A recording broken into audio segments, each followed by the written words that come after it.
Good morning बच्चों। Good morning बच्चों। अभी हमने लास्ट जो लेसन पढ़ा था एट द स्कूल पढ़ा था, उसमें एक बच्चा जो है अपनी स्टोरी बताता है कि वो हरिश्चंद्र के जीवन से और हरिश्चंद्र और श्रवण कुमार के जीवन से बहुत ज़्यादा प्रभावित हुआ था, है ना। अब इसके आगे हम पढ़ेंगे।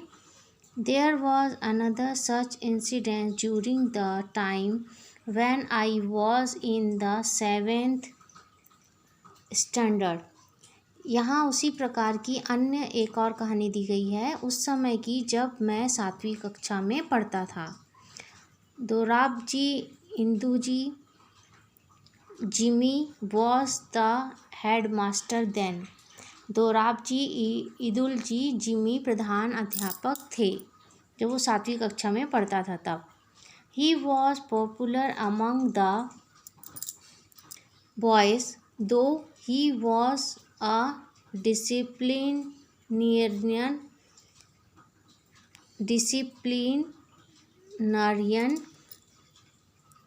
वे छात्रों के बीच लोकप्रिय थे यद्यपि वे कठोरता से नियम का पालन करवाने वाले थे।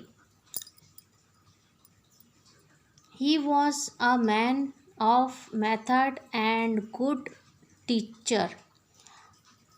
यद्यपि वे अनुशासन प्रिय थे, है ना। वह एक तकनीकी व्यक्ति थे तथा कुशल अध्यापक भी थे।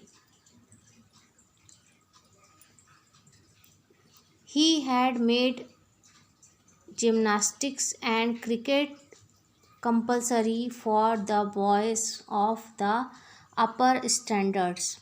उन्होंने स्कूल में क्या किया, जिम्नास्टिक मतलब व्यायाम तथा क्रिकेट को अनिवार्य रूप से कर दिया कि सभी बच्चों को व्यायाम जिम्नास्टिक करना और क्रिकेट खेलना अनिवार्य है।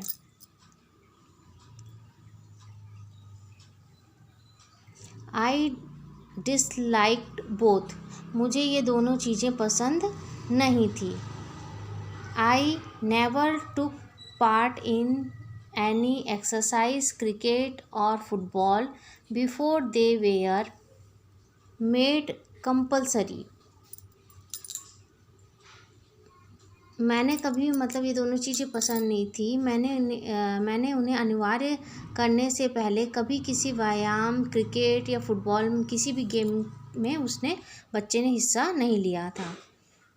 माई sinus was one of the reason for this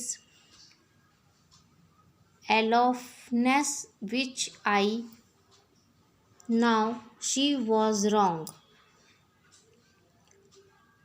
इन सबसे अलग रहने का एक कारण मेरा संकोची स्वभाव भी था जो कि गलत था। I then had the fascination the gymnastic had nothing to do with education. तब मुझ में झूठी धारणा थी कि जिम्नास्टिक का पढ़ाई से कोई संबंध नहीं होता है। Today I know that physical training should have as much place in the curriculum as mental training. आज मैं जानता हूँ कि शारीरिक प्रशिक्षण का पाठ्यक्रम में उतना ही महत्वपूर्ण स्थान है जितना कि मानसिक शिक्षण प्रशिक्षण का है।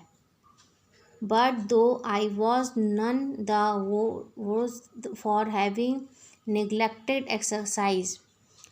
किंतु मैं सोचता हूँ कि मैंने व्यायाम को नज़रअंदाज कर कोई गलती नहीं की। I am still paying the penalty of another neglect.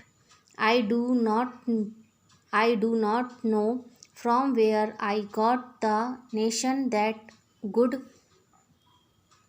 handwriting was not a necessary part of education, but I retained it until I went to England. I then saw that bad handwriting should be regarded as a sign of an imperfect education. Let every young man and woman understand that good handwriting is a necessary part of education।